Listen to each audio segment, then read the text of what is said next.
এখানে এই লোকটা গাছ কাটতে আসে আর সঙ্গে সঙ্গে গাছটির ভেতর অনেকগুলো টাকা বেরিয়ে আসে। হ্যাঁ টাকা, আমার কাছে তো টাকা দিতেছে। এই যে রাজু, তাড়াতাড়ি এদিকে আয়, একটা জাদুর ঘটনা দেখবি। আরে বড় ভাইজান ডাকতেছে কেন, গিয়ে দেখতে হবে ওখানে। এরপর তো সে ওখানে গিয়ে টাকা দেখে অবাক হয়ে যায়। আরে ভাইজান, এতগুলো টাকা আপনি কোথায় পেয়েছেন? আরে ছোট ভাই শোন, এই গাছটি এখন আমার শুকনো গাছ টাকা দিতেছে। আরে ভাইজান, তোমার গাছ তো ফলে দিত না, টাকা কেমনে দিচ্ছে? আরে এই নোটগুলো দেখে মনে হচ্ছে আমার আসল মনে হচ্ছে। এটা কিভাবে সম্ভব? আরে তেমন কিছু নয়, আমি এইভাবে গাছ কাটতে ধরছিলাম, এরপর তো আবার টাকা বের হতে শুরু হয় সঙ্গে সঙ্গে। আরে ভাইজান, তোমার কাছ থেকে তো অনেকগুলো টাকা বের হচ্ছে, আমাকে দাও, আমিও বড় লোক হয়ে যাব। আরে শোন, আমি নিজেই বড় লোক হয়ে যাবো, তাও তোকে বড় লোক হতে দেবো না আমি। আরে শালা, এই সবগুলো টাকা একাই খেয়ে ফেলে দিবি? এক্ষুনি যাচ্ছি চৌধুরী সাহেবকে বলে দিচ্ছি এগুলো কথা। আরে চৌধুরী সাহেব চলুন আমার সাথে, ওখানে আমার বড় ভাইয়ের গাছ টাকা দিতেছে। আচ্ছা ঠিক আছে চলো।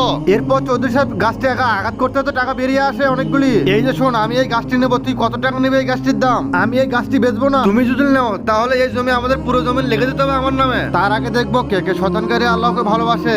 যারা যারা আল্লাহকে ভালোবাসে তারা এই ভিডিওতে লাইক দিয়ে চ্যানেলটিকে সাবস্ক্রাইব করে দিও। আর যারা শতানকে ভালোবাসে তাদের কোনো কিছু করার দরকার নেই। আচ্ছা ঠিক আছে, তাহলে সবকিছু তোর নামে দিলাম, এখন তো এখান থেকে চলে যা তুই। এরপর চৌধুরী সাহেব অনেক চেষ্টা করে কিন্তু গাছ থেকে টাকা বেরিয়ে আসে না।